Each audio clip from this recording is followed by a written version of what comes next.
Hello, my name is Taraana and my surname is Ishmael. And I was a patient here at Red Cross when I was about 3 years old. What happened is when we were still living by my auntie's house in Mitchell's Plain, and my auntie was looking after me, and my mother was at work and my father was at work. There was a kettle of boiling water still boiling, and my bottle was nearby.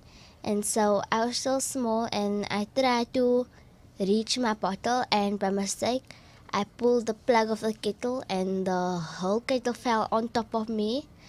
And I screamed, and my aunties and my uncles phoned my mother.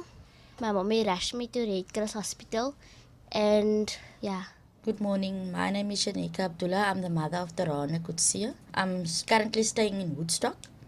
I also belong to a community called RTC Reclaim the City. How did you feel when I burned? To be quite honest, when you burned, when I talk about it, when I think about it, it's actually quite emotional. It was something that I didn't have control over. I got a phone call to say that you burned. And while I was at work, I couldn't function properly. The only thing I thought was just jumping into a public transport and get to you. What did you do as soon as you came home from work? I just saw you sitting in a bath of water, and the one lady just packed a lot of ice. Your one ear was sticked to your hair, and your skin was already started to peel off. How did you go on when you rushed me to hospital?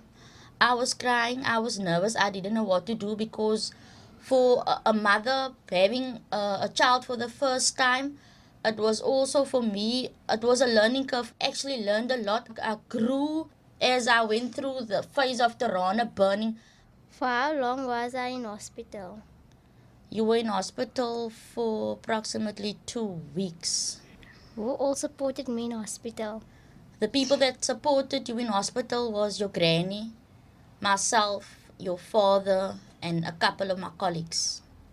And also one thing, we didn't go for counseling at the time, and I think that is one of the biggest things that you have to go through when something like that happens. Not even burns, for any incident whatsoever, you need counseling, because it's going through a phase where you as a parent don't know what to do, how to handle it at the time. Thank you for joining me at Red Cross Hospital. Thank you. My whole family was with me in hospital, and I was feeling very scared and shy and in pain. I was very nervous because I never used to like doctors. They wrapped me with bandages all over my body. I was just laying there in bed with pain. Tears fell down and my eyes were thick of crying. And so my grandma kept me tight to not move when they gave me 2 injections. After that, my hair grew back again, and they did a good job. And after that, I said I don't want to come back to hospital again after that. And then when I was 11 years old, I'm now 12, I burned again, but then I burned with coffee. What happened is I was making coffee for my mother, and my baby sister was on my arm. And so by mistake, she pulled the coffee and it fell on my leg. And then I threw her on the floor because it was burning. And so I ran out. So I shouted as Bobby came running back. And the next day, water bubbles starting to come out. And so my mommy popped it because I didn't want it to go to hospital. And so my mommy played doctor for herself for me. And then my grandma said that my mommy have to bring me to the hospital. When my foot got better, there's still a mark on it. And there's still a mark on my arm when I burned when I was small. My scars, I wear short sleeve sweater, but you can see it. But it's not that bad. I'm happy that I joined RX Radio because why?